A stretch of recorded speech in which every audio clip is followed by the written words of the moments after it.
Honorable Judge Peter. Thank you. You may now be seated. So, this court is now in session. I call it to order. My name is Judge Peter. I'm serving in the case of Mary Peabody versus Virgil Goodman. This is a criminal trial in which Mary Peabody claims that Virgil Goodman improperly took her personal property and should be compensated. Virgil Goodman denies that he took Mary Peabody's lunch or did anything wrong. I would like to introduce to you the attorneys. Mary Peabody will be represented in these proceedings by her wonderful attorney, Ms. And the defendant will be represented by their wonderful attorney. I would like to introduce. So, ladies and gentlemen of the jury, you are the sole judges of the facts in this matter. Your determination of the facts is to be based solely upon the evidence submitted during the course of the trial. When I use the term evidence, I mean the testimony of witnesses who will testify and any exhibits which may be marked into evidence. The plaintiff, Mary Peabody, and the defendant, Virgil Goodman, are entitled to jurors who are impartial and agree to keep their minds open until a decision is reached. Jurors must be free from bias, prejudice, sympathy as best as they can be. You will first hear the opening statements from the attorneys. The attorney for the plaintiff, Mary Peabody, will go first. The attorney for the defendant, Virgil Goodman, if they so choose, will go next. What is said by the attorneys in the opening statement is not evidence.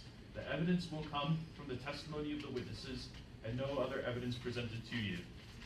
At the end of the testimony, the attorneys will speak to you again in closing statements. At this time, they will present to you their final arguments as to why their client should win. After closing statements, you will receive your final instructions on the law from me, and you will then consider your verdict. You must weigh the evidence calmly and without bias, passion, prejudice, or sympathy. You must decide the issues of the case and upon the merits that are determined before you. So, we will now begin this trial with the opening statements, and we will begin with the prosecution. Good morning, ladies and gentlemen of the jury. In this case, we will prove that Virgil Goodman of Essexville Elementary School stole the lunch of Mary Peabody on April 17th of 2015. In the process of making our case, you will hear the testimony of 2 faculty members present on the day of the incident. Vice Principal Gordon Furio will share that he was in the cafeteria and saw Virgil along with his friend Joseph Cool. Together they shared a sandwich which both Peabody and Furio suspected came from Mary's lunchbox. Second, we will invite Miss May Lawson to the stand where she will tell you that she entrusted Virgil with everybody's lunch on April 17th. He came back later than most students normally would. Lastly, Mary Peabody will share her story of how she reacted to the lunch being stolen.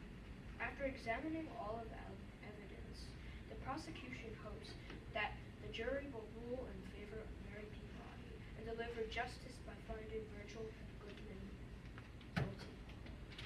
Thank you. You may be seated. All right. The defense may share their opening statement. Good morning, Your Honor. Today we will be defending our client, Virgil Goodman, who is accused of stealing Mary Peabody's lunch on April 17, 2015 in Essexville Elementary School. We will show that beyond reasonable doubt that Virgil Goodman is in fact innocent and that Mary Peabody is the one that is guilty. Today you will hear from 3 witnesses: Joseph Cool, a friend of Virgil's and an eyewitness of the situation, as well as our client, Virgil Goodman, and Winona Brumden, a janitor for the school. By the end of the trial, it will be clear that our client, Virgil Goodman, did not commit the crime. Thank you.